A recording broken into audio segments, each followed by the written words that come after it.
Урнат дел од спомен куќата на писателот, првоборец, општественик и автор на текстот за македонската химна Владо Малески во Струга. Значителното оштетување е направено при градежни зафати на инвеститор кој започнал да гради нов објект на местото на стара куќа Лепенка со куќата на Малески. Пред неа е бистата на народниот херој Кузман Јосифовски Питу, што подсетува на настан од 1941 година, кога во негово присуство како член на Покраинскиот комитет на Комунистичката партија на Југославија за Македонија, во објектот се одржал конститутивен состанок на местниот комитет на КПЈ за Струга и Струшко. Синот на Владо Малески, политичкиот аналитичар Денко Малески, во текст за Либертас вели дека уривањето на спомен куќата ја покажува цената што се плаќа за односот на државата кон културно-историското наследство. Дури и во време кога парите се најважни, некои поинакви луѓе би ја вклопиле некако куќичката музеј во новиот амбиент, ама не и ние. Како да ни е гајле за се што се случувало пред нас. Ама и таквиот однос има цена. Затоа, еве ги зборовите на предупредување кои ми ги има кажано татко ми, Владо Малески, зборови врз кои толку пати сум се замислил. Рече, без нашето дело тонете длабоко, да знаеш.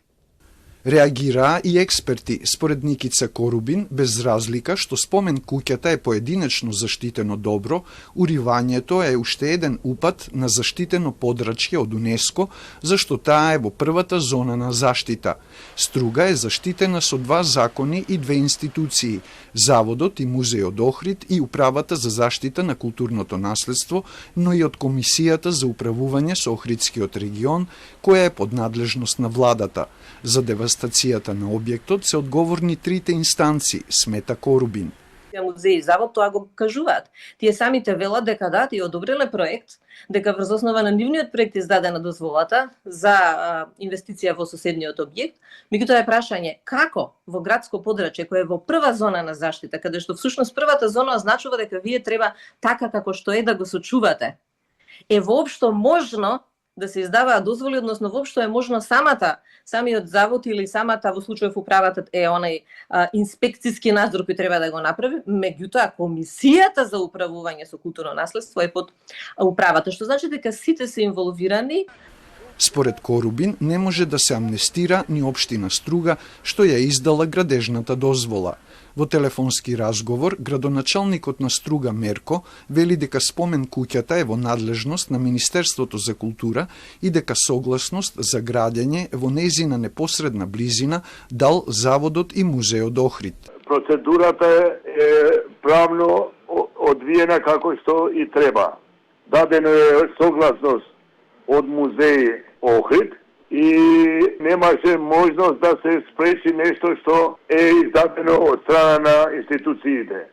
Мерко испрати фотографии за изгледот на објектот што требало да се гради, но кажа дека на инвеститорот му се подготвува решение со кое се отповикува одобрението за градба, а тој треба да ја покрие штетата на спомен куќата на Малески. По увидот на терен и изготвениот извештај од Заводот и Музеј Охрид, денеска на терен излегоа од Управата за заштита на културното наследство. Оттаму велат дека целата процедура ја воделе согласно позитивните законски прописи. Чинот на девастација на спомен куќата го осудија и од Министерството за култура, од каде рекоа дека е урнат јужниот калкански ѕид и дел од кровната конструкција при ископ за изградба на соседен објект.